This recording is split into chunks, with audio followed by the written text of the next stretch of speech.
it still is the essence of innocence, and it wouldn't do anything to us if we didn't threaten it first.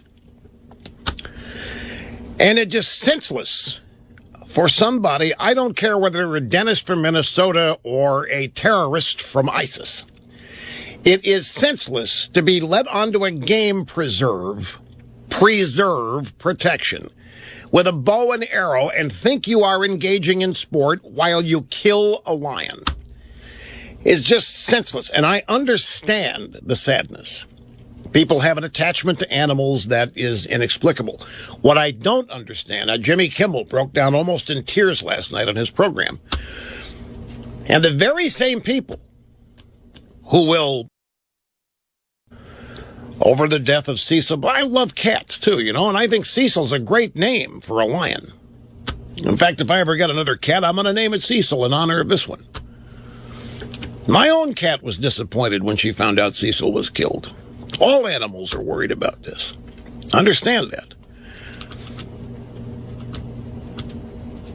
But how in the world can you get teary-eyed and misty-eyed and sad and at the same time participate in burying what's happening at Planned Parenthood?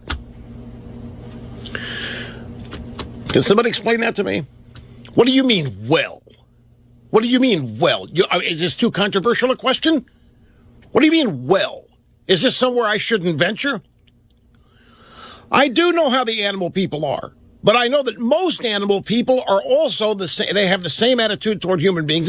Look, I understand the difference. Human beings, adult human beings, they're not the essence of innocence, but babies in the womb are. Babies in the womb are more innocent than any animal is. But a lot of people, that would be an argumentative statement. I understand that.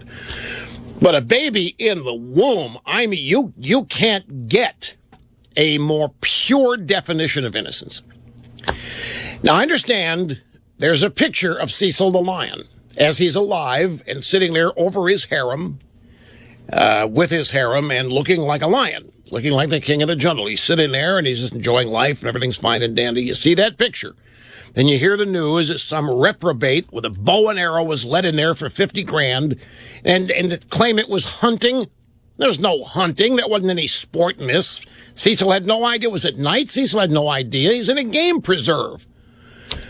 I understand all that. And there aren't any pictures of the baby chop shop operation. Understand that. And we are a photo and image-driven society, but nevertheless,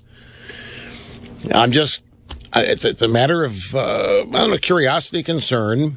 So much emotion can be dredged up, and justifiably. I mean, I'm with you on this death of Cecil business, but I'm also just, if not more, sickened by what Planned Parenthood's doing. And I'd say Planned Parenthood has hired this PR firm called SDRK Knickerbocker or some such thing, and their job is single-purposed. Bury the story. They are harassing drive-by media to the extent necessary to get them to ignore the story. For example, Politico ran just a little bitty blurb about this and how it just makes a lot of people uncomfortable, and his SDKR Knickerbocker bunch just jumped on him, and Politico retracted or deleted it from their webpage or did something. That's what they're trying to do, is get the story buried. They're not even going to try to argue the story. They're not even going to try to say we all misunderstand it.